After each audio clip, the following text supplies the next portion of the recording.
ठीक। तो बच्चों हम लोग पिछली क्लास में क्या देख रहे थे, हम लोग सिर्फ ये देखे थे कि ऋग वैदिक टाइम पीरियड में क्या क्या चीजें हुई थी। तो एक बार ना इन शॉर्ट ब्रीफ करते हुए, ताकि वो जो नए बच्चे आए हुए हैं उनको भी कवर हो जाए, तो दिक्कत नहीं होगा। एक बार शॉर्ट में ब्रीफ करते हुए स्टार्ट करते हैं। और आज जो हम पढ़ेंगे, स्पेशली आज हम ऋग वैदिक काल का सामाजिक आर्थिक व्यवस्था न पढ़ के हम पढ़ेंगे ऋग्वेद, यजुर्वेद, सामवेद, अथर्ववेद, जो तोड़ के दिखाया था ना कल, उसके बारे में पढ़ेंगे, डिटेल को देखेंगे। तो स्टार्ट करें। ठीक, देखो हम देख रहे थे वैदिक काल। क्या देख रहे थे? वैदिक काल। वैदिक काल कब आता है? सिंधु घाटी सभ्यता के बाद। सिंधु घाटी सभ्यता के बाद वैदिक काल का टाइम पीरियड कब होता है? तो वैदिक काल का टाइम पीरियड है 1500 बीसी से लेके 600 बीसी तक। कितने से कितना? 1500 बीसी से लेके 600 बीसी तक। अब ये दो हिस्सों में टूटेगा। कितने हिस्सों में टूटेगा? दो हिस्सों में टूटेगा। पहला हिस्सा क्या होगा? पहला हिस्सा होगा 1500 बीसी से लेकर 1000 बीसी, यही होगा। अच्छा, इसमें कौन सा काल आएगा? इसमें होगा ऋग वैदिक काल। कौन सा काल होगा? ऋग वैदिक काल। ऋग वैदिक काल। ऋग वैदिक काल में स्पेशली किसकी रचना होगी बच्चों? स्पेशली ऋग वैदिक काल में जो रचना होगी वो ऋग्वेद की होगी। किसकी रचना होगी? ऋग्वेद की होगी। और ऋग्वेद की रचना में अपने आप कितना समय काल लग जाएगा? तो 500 वर्ष लगेंगे ऋग्वेद के अलग अलग रचनाओं में। अगर ऋग्वेद के संदर्भ की बात करोगे तो ऋग्वेद में टोटल 10 मंडल है बच्चों। कितने मंडल है? 10 मंडल है। ठीक है, इसमें 1028 सूक्तियां हैं। 1028 क्या है? सूक्तियां। अभी हम इसको साफ डिटेल में देखें। 1028 क्या है? सूक्तियां हैं। और इसी के साथ साथ क्या है? 10,580 श्लोक हैं। अच्छा, इन सब चीजों की रचनाएं की गई। रचनाएं जो की गई बच्चों, वो कृष्ण द्वैपायन वेद व्यास द्वारा की गई। किसके द्वारा की गई? कृष्ण द्वैपायन वेद व्यास के द्वारा रचना की गई। ठीक है। अच्छा, ये टाइम पीरियड क्या है? ये टाइम पीरियड को बोलते हैं आर्यन टाइम पीरियड। क्या बोलते हैं? Aryan time period. ये टाइम पीरियड क्या कहलाता है? Aryan time period. क्यों कहलाता है आर्यन टाइम पीरियड? तो उसके पीछे का रीजन है। इस काल में भारत का कौन सा ट्रांजिशनल पीरियड चला था? और इसमें किसका आगमन हुआ था? आर्यों का आगमन हुआ था। किसका आगमन हुआ था? आर्यों का आगमन। और ये आर्य क्या होते हैं तो उसको समझ लेते हैं एक बार। आर्यों का आगमन हुआ था, इसमें हम इस आर्यों का आगमन हुआ था। और ये आर्य वर्सेस अनार्य की कहानी है, जिसमें आर्य और अनार्य प्रारंभ में एक दूसरे से लड़ते हैं। फिर लास्ट में क्या होता है? अनार्य नीचे की तरफ चले जाते हैं और कुछ अनार्य आर्य की बात को स्वीकार कर लेते हैं और दोनों मिलकर सामंजस्य बनाते हैं। सामंजस्य बना के एक साथ रहने लगते हैं। जब एक साथ रहने लगते हैं तो एक इसी दौरान बीच में एक बहुत शानदार चीज का खोज होता है, जिसे बोलते हैं लोहे की खोज। तो 1000 बीसी में बच्चों लोहे की खोज हो जाती है। किसकी खोज होती है? लोहे की खोज होती है। और लोहे की खोज होने की वजह से क्या होता है? अच्छा, लोहे की खोज होने से क्या होगा? जंगलों की कटाई होगी। और जंगलों की कटाई होने की वजह से क्या होता है? निवास का एक अलग सेगमेंट चालू होता है। मतलब इस मनुष्य अपने स्थायी जीवन को और दूसरे चरण पे ले जाता है।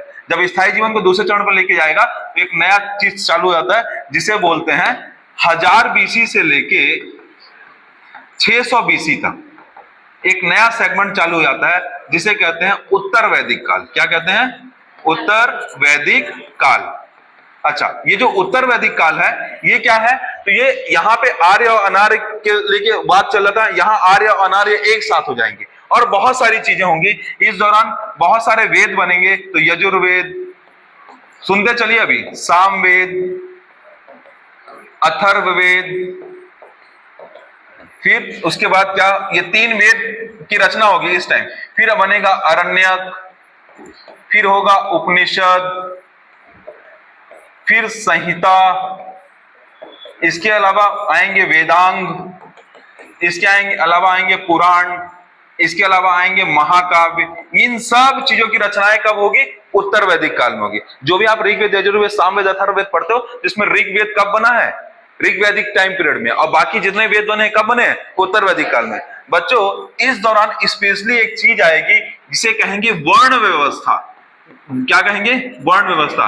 वर्ण व्यवस्था वही है बच्चों जिसमें ब्राह्मण, क्षत्रिय, वैश्य और शूद्र, ये 4 चीज आती हैं। तो ब्राह्मण, क्षत्रिय, वैश्य और शूद्र, ये 4 चीजें आएंगी। ये समझ में आया कि मोटा मोटा कि नहीं? इस तरीके से ह्यूमन इवोल्यूशन पढ़ रहे हैं ना हम लोग। मनुष्य का विकास कैसे हुआ, इंडस वैली सिविलाइजेशन यानी सिंधु घाटी की सभ्यता कैसी आई, सिंधु घाटी की सभ्यता समाप्त हो गई तो वैदिक सभ्यता चालू हुई। वैदिक सभ्यता कैसी सभ्यता थी, तो बच्चों याद रखना ये पूरी सभ्यता जो है वो एक ग्रामीण सभ्यता थी। कैसी सभ्यता थी, ग्रामीण सभ्यता थी।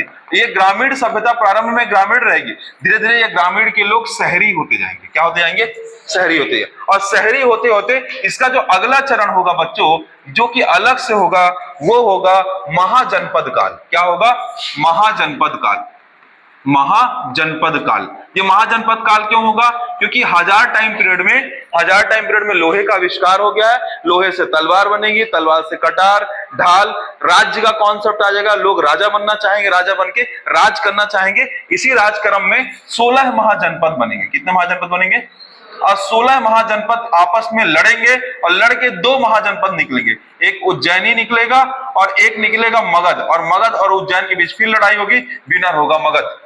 फिर मगध से एक चीज चालू हो जाएगा, हर्यक वंश, शिशुनाग वंश, नंद वंश और मौर्य वंश। इस तरीके से हिस्ट्री का इवोल्यूशन हो जाएगा। तो ये हो गया कैसा बैकग्राउंड, ये सिर्फ पिक्टोरियल बैकग्राउंड हो गया। अब हम इस सेगमेंट को लेके पढ़ेंगे, ठीक है, इस सेगमेंट को लेके समझेंगे।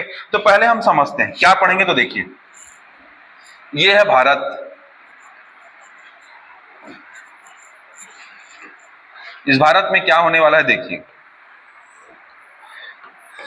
भारत में होने ये वाला है कि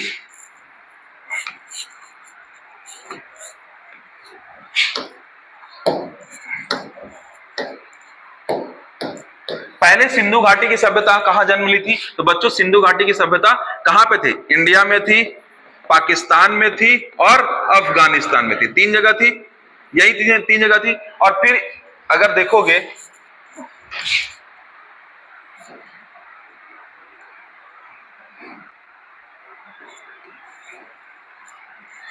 सिंधु घाटी के लोग किससे व्यापार करते थे, मिस्र की सभ्यता से व्यापार करते थे। किससे व्यापार करते थे, मिस्र की सभ्यता से, मेसोपोटामिया की सभ्यता से, ईरान की सभ्यता से, नील और दजला फरात की सभ्यता से और चीन की सभ्यता के साथ करते थे। लेकिन चीन की सभ्यता बहुत बाद में आई थी। तो जो सिंधु घाटी सभ्यता के लोग थे वो व्यापार किससे करते थे, वो व्यापार करते थे बच्चों इस पूरे रीजन में। इसमें आता है कौन, मिस्र के लोग से, मेसोपोटामिया के लोग से,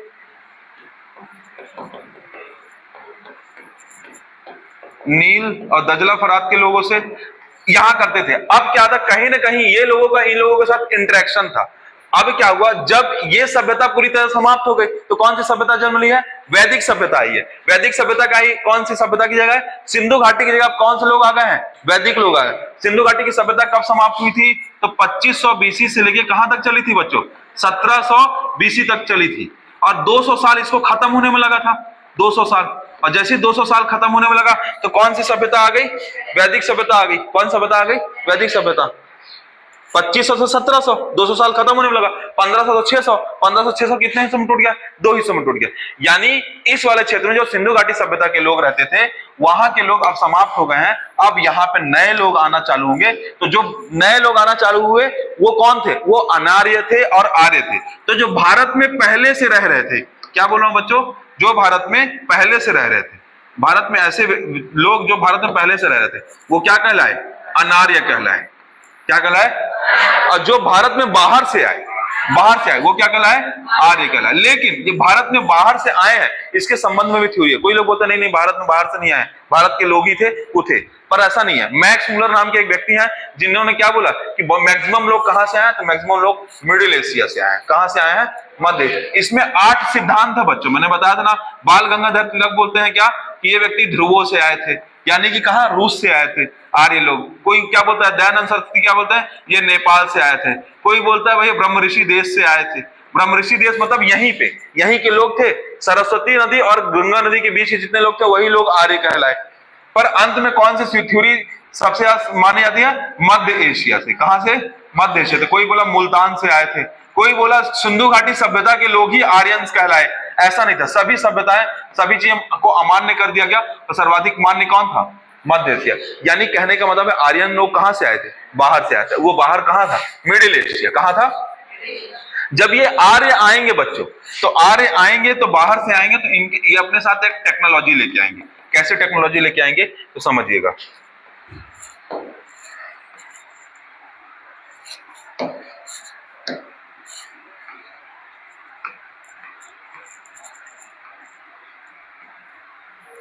थोड़ा सा समझना होगा ना। ये आर्य आ गए बच्चों, ये आर्य जब आएंगे, आर्यों का जब आगमन होगा, आर्य जब आएंगे तो इनके पास खासियत क्या होगी? इनके पास पशु जो होंगे उच्च किस्म के होंगे। पशु कैसे होंगे? उच्च किस्म के होंगे। ये जब आएंगे तो इनके पास घोड़े होंगे। क्या होंगे?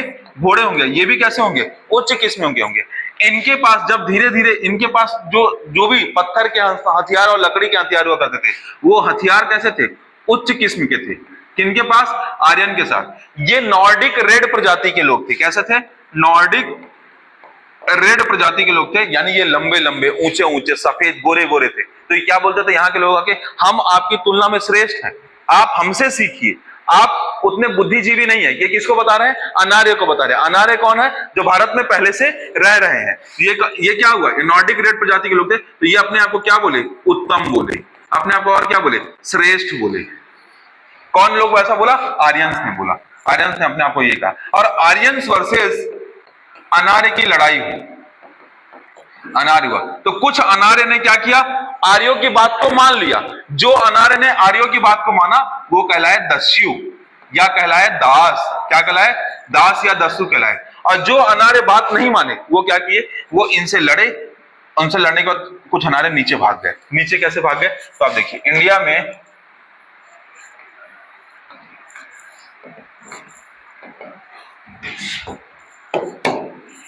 इस क्षेत्र में कुछ अनार्य आ गए। ये वास्तव में कौन से लोग थे? द्रविड़ लोग थे। कौन से लोग थे? द्रविड़ लोग थे। और इन्होंने आके यहाँ एक नया साहित्य बनाया, संगम साहित्य बनाया। क्या बनाया? संगम साहित्य बनाया। और उत्तर भारत के लोग कौन सा साहित्य बनाए? उत्तर भारत के लोग वैदिक साहित्य बनाए। क्या बनाए? वैदिक साहित्य बनाए। और वैदिक साहित्य भी कितने हिस्सों में टूटा? ऋग वैदिक काल और उत्तर वैदिक काल। मामला समझ में आया कि नहीं? आर्य, अनार्य, आर्य, नीचे। इसी में बच्चों एक फेमस युद्ध है, दसराज युद्ध। क्या? कौन सा युद्ध है? दसराज युद्ध। एक युद्ध है बच्चों, दसराज्य युद्ध। अभी मैं इन शॉर्ट में बता दे रहा हूं दसराज। इन शॉर्ट में बताऊंगा, आपको बहुत ज्यादा डिटेल में नहीं बताऊंगा, लेकिन आप मोटा मोटा समझ लीजिएगा कि क्या है दसराज युद्ध। दसराज युद्ध में क्या हुआ बच्चों? अब कहानी किसकी है? आर्य वर्सेस अनार्य की कहानी। क्या हुआ बच्चों? आप इस डायग्राम को देखिए। ये आर्य थे, अनार्य थे। पहली बार जब आर्य आए तो कुछ आर्य आए भारत में पहली बार, और भारत में आकर अनार्यों से सीधे लड़ना नहीं चालू किया, आके धीरे धीरे उनके साथ मेल मिलाप के साथ रहना चालू किया। किन लोगों ने?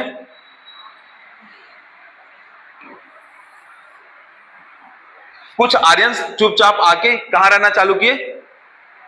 भारत में आके रहना चालू किए। जब भारत में आके रहना चालू किए तो उनके साथ अनार्य भी रहते थे। तो कुछ जो आर्य आए उसमें एक आर्य आया पुरुजन। कौन सा जन आया? पुरुजन। क्या बोल रहा हूं मैं? पुरुजन। पुरुजन ऐसा आर्य ग्रुप समुदाय है जो पहले आया है। तो पुरुजन कब आया? पहले आया। और इसके बाद जब पुरुजन लोग यहाँ आ गए, सेट हो गए, और इनके साथ और बहुत सारे अनार्यों के साथ इन्होंने कर ली दोस्ती, है ना। अब क्या हुआ? कुछ दिनों बाद भरत जन, अरे भरत जन वही है जिससे भारत आया है। कुछ जन कौन सा है?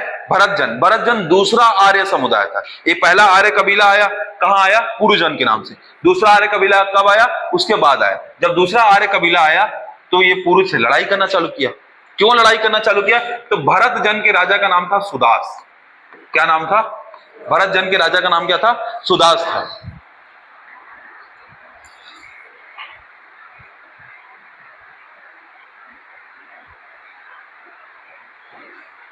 और पुरुजन के जो राजा का नाम था संवरण था बच्चों। क्या था? संवरण। पुरुजन के एक राजा है, उस राजा का नाम क्या था? संवरण। क्या था? संवरण। ये समझ में आया? राजा राजा हो गया। अब बच्चों क्या था? सुदास के ना एक राजा सुदास के एक गुरु हुआ करते थे, उस गुरु का नाम था विश्वामित्र। पूरी कहानी जुड़ेगी बच्चों, ये मैं हवा में नहीं बता रहा हूं। ये आपको, ये अगर आप समझ जाओगे तो पूरा ऋग्वेद इसी पे मैं ऋग्वेद खोल दूंगा पूरा। मैं क्या बोल रहा हूं? एक पुरुजन है, आर्य कबीला, जो पहले आया। दूसरा आर्य कबीला कौन सा है? भरतजन, जो बाद में आया। अब भरतजन वर्सेस पुरुजन हो रहा है। भरतजन का राजा कौन है? सुदास। पुरुजन का राजा कौन है? संवरण। सुदास का गुरु कौन है? विश्वामित्र। एक्चुअली में सुदास और विश्वामित्र की बात नहीं जम पाती और किसी बात से लेकर राजा और गुरु के बीच हो जाती है लड़ाई। तो विश्वामित्र अपनी चीज कहां चले जाते हैं? पुरुजन के पास जाते हैं। और विश्वामित्र किसकी शरण में चले जाते हैं? संवरण। तो संवरण के साथ अब कौन सा व्यक्ति आ गया है? विश्वामित्र आ गया। कौन सा व्यक्ति आ गया? विश्वामित्र। राजा सुदास दुखी हो जाते हैं और राजा सुदास क्या करते हैं? राजा सुदास एक व्यक्ति खोजते हैं जो उनका गुरु बने। वो व्यक्ति जो मिलता है वो मिलते हैं गुरु वशिष्ठ। कौन से मिलते हैं? वशिष्ठ। अब वशिष्ठ आते हैं जो कहां की तरफ से आते हैं? सुदास की तरफ से वशिष्ठ आते हैं। ये क्लियर हुआ कि नहीं? अब क्या होता है? दोनों के बीच लड़ाई होना चालू होती है। ये है पुरु और ये कौन है?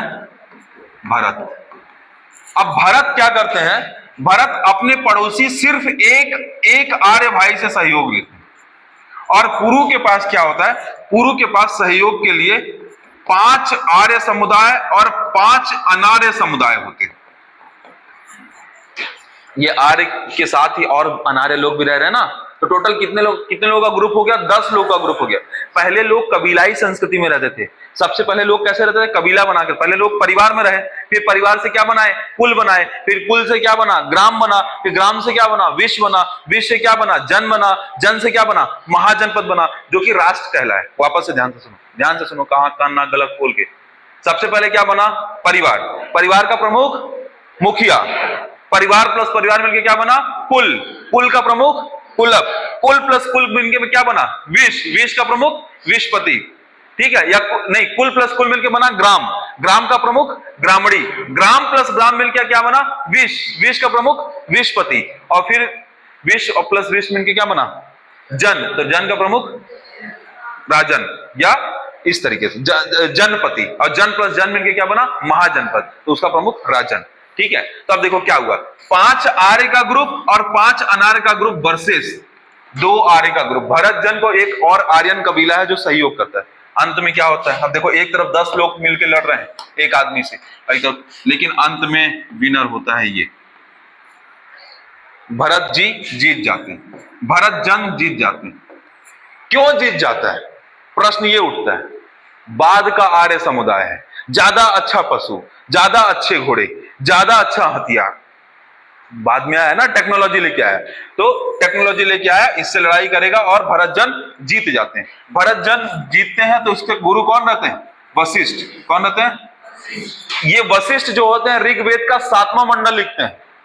और ऋग्वेद के 7वें मंडल में, ऋग्वेद में टोटल 10 मंडल होते हैं बच्चों। ऋग्वेद के 7वें मंडल में दशराज युद्ध का वर्णन किया गया है, जिसमें आर्य और अनार्य 2 शब्दों का उल्लेख किया गया है। ये 2 शब्दों का उल्लेख 10वें मंडल में किया गया है और दशराज युद्ध का वर्णन 7वें मंडल में किया गया। 7वें मंडल को कौन लिखता है? वशिष्ठ लिखते हैं।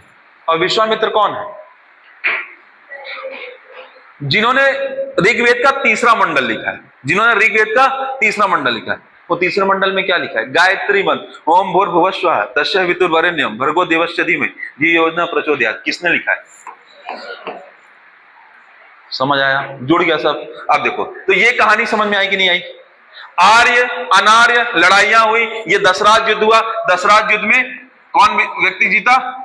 भरत जन जीते। और उसका वर्णन 7वें मंडल में किसने किया? वशिष्ठ जी ने किया। तो ये सब कहानी कब होती है बच्चों? ये सब कहानी होती है ऋग्वैदिक काल में। कब होती है? ऋग्वैदिक काल में। अब धीरे धीरे आर्य प्रोमिनेंट हो गए, भरत जन आ गया, आर्य अब स्थायी हो गए। अब वो पूरा अपना कब्जा करना चालू किए। अब उन्होंने क्या बनाया? उन्होंने राजनीति बनाई, उन्होंने सामाजिक व्यवस्था बनाई, उन्होंने अर्थव्यवस्था बनाई, उन्होंने धार्मिक अनुष्ठान बताया। जैसे हम पढ़ते ना इतिहास, हमने किसी भी काल को कैसे पढ़ना है? सबसे पहले हम भौगोलिक विस्तार उत्पत्ति पढ़ते हैं, फिर भौगोलिक विस्तार पढ़ते हैं, फिर राजनीतिक विस्तार पढ़ते हैं, फिर सामाजिक व्यवस्था पढ़ते हैं, फिर आर्थिक व्यवस्था पढ़ते हैं, फिर धार्मिक व्यवस्था पढ़ते हैं। तो शुरुआत कैसी है? यही उत्पत्ति है। इस तरीके से धीरे धीरे ऋग्वैदिक काल अपने चीज को लेके स्टेबल हुआ। समझ आया कि नहीं आया? इतना समझ आया कि नहीं आया? इसके बाद कहानी चालू होगी। यही मैंने बताया था कि ये ऋग्वैदिक काल उत्तर वैदिक काल इस तरीके से बटेगा।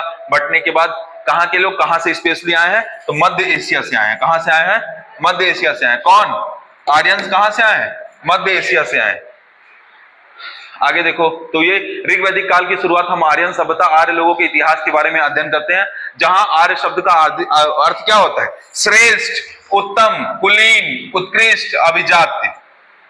यही बताया था मैंने अभी।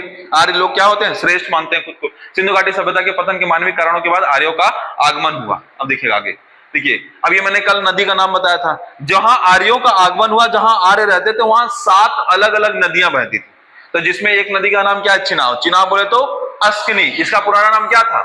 अस्कनी। झेलम बोले तो वितस्ता, व्यास बोले तो विपाशा, रावी बोले तो पुरुषरणी, सतलुज बोले तो सतुद्री, गंडक बोले तो सदा नीरा, सरस्वती सबसे पवित्र नदी। आर्यन सभ्यता की सबसे पवित्र नदी सरस्वती नदी। देवी तमा, नदी तमा, साते तमा, 7 नदियों में सबसे अच्छी नदी, नदियों की नदी देवी तमा, मतलब पूरी नदी को अगर देवी का रूप दिया गया तो सबसे कुलीन देवी कौन सी है? सरस्वती।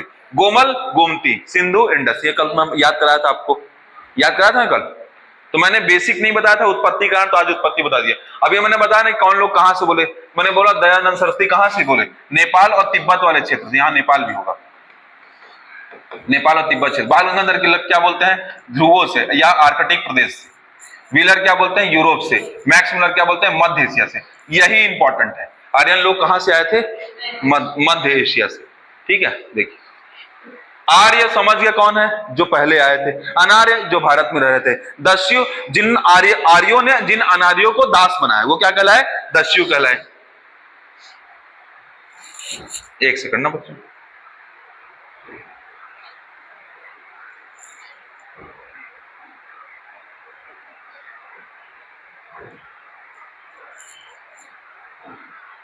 देखो मेन आज मेरे को आप लोगों को पहले पढ़ाना है वेद। ये वेद में पढ़ाऊं। वेद कितने प्रकार के होते हैं बच्चों? हमने अभी डिस्कस किया ना, ऋग्वेद, यजुर्वेद, सामवेद, अथर्ववेद ऐसे करके। तो वेद कितने प्रकार के होते हैं? वेद 4 प्रकार के होते हैं। कितने प्रकार के होते हैं? 4। पहला कौन सा वेद है? ऋग्वेद। दूसरा सामवेद, तीसरा यजुर्वेद, चौथा अथर्ववेद। तो देखो ऋग्वेद को हम पढ़ेंगे कब? 1500 BC से 1000 BC तक। बाकी सबको कब पढ़ेंगे? 1000 BC से लेके 600 BC तक। तो हम ऋग्वेद से शुरुआत करते हैं। ठीक है, इसमें मैं कुछ कुछ चीज और फैक्ट बताते चलूंगा, आप सुनते चलिएगा कि और क्या क्या चीजें हैं। ठीक है, और कुछ कुछ चीजें लिखते चलूंगा, तो आप अगर थोड़ा बहुत नोट डाउन करना चाहेंगे तो नोट डाउन भी कीजिएगा। अच्छा बच्चों, बुक का आपको पता चला कि नहीं पता चला? बुक बन के आ चुकी। अब आपको जिसको जिसको लेना होगा नाम लिखा लीजिएगा, जो भी जैसा भी होगा। बात कर लीजिएगा मतलब गोविंद सर से, वो बता देंगे। देखो वेदों की संख्या कितनी है बच्चों? तो पहले वेदों की संख्या 4। वेदों के रचयिता कौन है? कृष्ण द्वैपायन, बताया था, वेद व्यास। वेदों के रचयिता कौन है? कृष्ण द्वैपायन, वेद व्यास। पहले रटो, पहले वेदों की संख्या कितनी? 4। रचयिता कौन है? कृष्ण द्वैपायन, वेद व्यास। कृष्ण द्वैपायन, वेद व्यास। वेद को कितने भागों में बांटा गया है? तो वेद को 4 भागों में बांटा गया है, जिसमें आपको यह समझेगा 3 वेद, ऋग्वेद, सामवेद, यजुर्वेद, इसको बच्चों वेद त्रयी बोलते हैं। वेद त्रयी किसे कहते हैं? 3 वेदों का संकलन किसको बोलते हैं? वेद त्रयी, ऋग्वेद, यजुर्वेद, सामवेद को। अथर्ववेद को क्यों शामिल नहीं किया गया? क्योंकि अथर्ववेद का कॉन्सेप्ट इन तीनों के कॉन्सेप्ट से थोड़ा अलग है। उसमें साइंस का प्रभाव ज्यादा रहा है। काला जादू, टोना, मंत्र, वशीकरण, इन सब चीजों का प्रभाव ज्यादा रहा है किसमें? अथर्ववेद में। लेकिन ऋग्वेद, यजुर्वेद, सामवेद का क्या कनेक्शन थोड़ा सा लग रहा है, जिसमें ऋग्वेद का कनेक्शन सबसे अलग है। ऋग्वेद एक मदर वेद है, जिसकी बहुत सारी चीजें किसमें डाली गई हैं? अन्य 3 वेदों में डाली गई। समझ रहे हो? तो वेद त्रयी किसको बोलते हैं? ऋग्वेद, सामवेद और यजुर्वेद को क्या बोलते हैं? वेद त्रयी बोलते हैं। और प्रस्थानम त्रयी किसको बोलते हैं? तो श्रीमद् भगवद गीता, ब्रह्म सूत्र और उपनिषद को मिला के क्या बोलते हैं? प्रस्थान त्रयी बोलते हैं। चारों वेदों को, इस संकलन को क्या बोलते हैं? संहिता बोलते हैं। क्या बोलते हैं? अब चलिए ऋग्वेद चालू हो रहा है। देखो विश्व का सबसे प्राचीनतम वेद कौन सा है? ऋग्वेद। तो सुनिएगा,